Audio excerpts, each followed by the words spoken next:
Assalamualaikum warahmatullahi wabarakatuh. Perkenalkan, nama saya Muhammad Rizky Haikal dari kelas 12 IPS 2. Di sini saya ingin menjelaskan berjalannya demokrasi di Indonesia. Demokrasi berasal dari bahasa Yunani, yaitu demos dan kratos atau kertein. Demos berarti rakyat dan kratos atau kertein adalah pemerintahan. Jadi demokrasi adalah pemerintahan rakyat.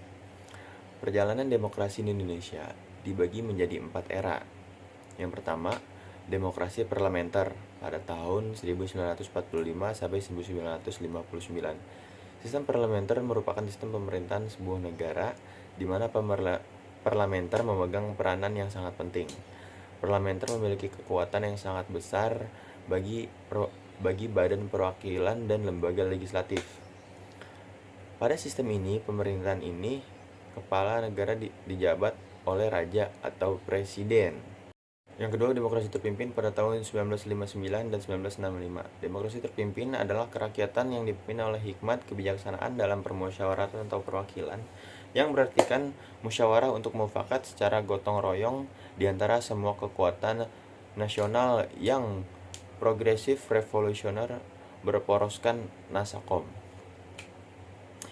Dalam Dekret 5 Juli 1959, Presiden Soekarno menegaskan berlakunya kembali UUD 1945. Dekret tersebut adalah realisasi dari keinginan Soekarno untuk mengubah sistem demokrasi parlementer pada 27 Januari 1957 di Bandung. Yang ketiga, demokrasi Pancasila era Orde Baru. Demokrasi pada masa Orde Baru adalah sebuah sambutan pada masa pemerintahan Presiden Soeharto di Indonesia. Nah, untuk menggantikan Orde Lama yang merujuk kepada era Presiden Soekarno, Orde Baru ini ingin menjalankan rakyat, bangsa, dan negara yang diletakkan kembali pada pelaksanaan Pancasila dan UUD 1945 murni dan konsekuen.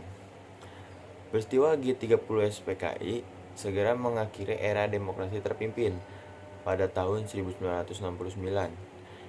MPRS memberhentikan Soekarno sebagai presiden dan digantikan Soeharto. Indonesia memasuki era baru yang disebut sebagai demokrasi Pancasila. Ungkapan demokrasi Pancasila era reformasi tahun 1998 hingga saat ini. Seperti demokrasi Pancasila Orde Baru yang ingin merevisi praktik demokrasi terpimpin. Demokrasi Pancasila era reformasi juga ingin merevisi praktik politik dan pemerintahan Orde Baru yang dianggap menyimpang. Era reformasi atau era pasca Soeharto di Indonesia dimulai pada tahun 1998. Tepatnya saat Presiden Soeharto mengundurkan diri pada 21 Mei 1998 dan digantikan oleh wakil presiden saat itu, yaitu B.J. Habibie. Periode ini didirikan oleh lingkungan sosial politik yang lebih terbuka. Nah, sekian penjelasan dari saya. Wabillahi taufiq wal hidayah. Wassalamualaikum warahmatullahi wabarakatuh.